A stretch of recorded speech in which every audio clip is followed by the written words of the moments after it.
जो 2024 में कानून बना उससे भी कड़ा कानून लाने के लिए बिल आया और विपक्ष हल्ला कर रहा है कि ये लोग छात्र हितों में नहीं हैं। अब तो मुझे लगता है कि जो लोग प्रोटेस्ट कर रहे थे उनको जाके विपक्षियों के घर के सामने प्रोटेस्ट करना चाहिए कि ये तो छात्रों के हित का कानून ही नहीं बनाने दे रहे हैं। विपक्ष के पास एक बहुत बढ़िया मौका है जब वो ये दिखा सकता है कि वो देश के लोगों के हित में काम करना चाहता है या सिर्फ अपने हित में, अपनी पार्टी के हित में काम करना चाहता है और देश के विरुद्ध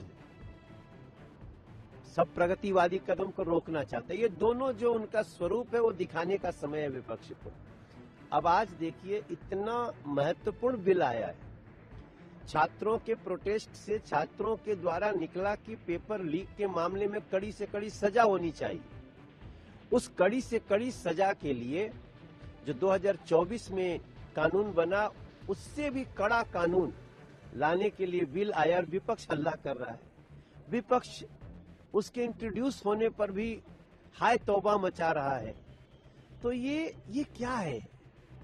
ये दिख रहा है कि ये लोग छात्र हितों में नहीं हैं। अब तो मुझे लगता है कि जो लोग प्रोटेस्ट कर रहे थे उनको जाके विपक्षियों के घर के सामने प्रोटेस्ट करना चाहिए कि ये तो छात्रों के हित का कानून ही नहीं बनाने दे रहे हैं।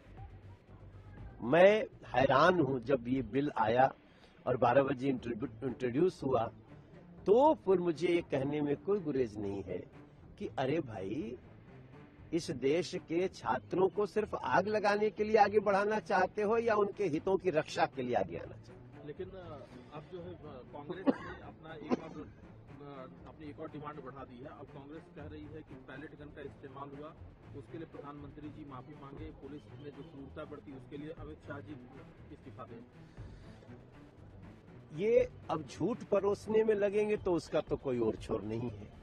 अगर आपको इसी बात की कसम खा लिए हैं कि हम झूठे आरोप लगाएंगे, काम रोकेंगे, देश की प्रगति को रोकेंगे, तो फिर तो हम प्रभातखबर.com, विश्वास वही, रफ्तार नहीं।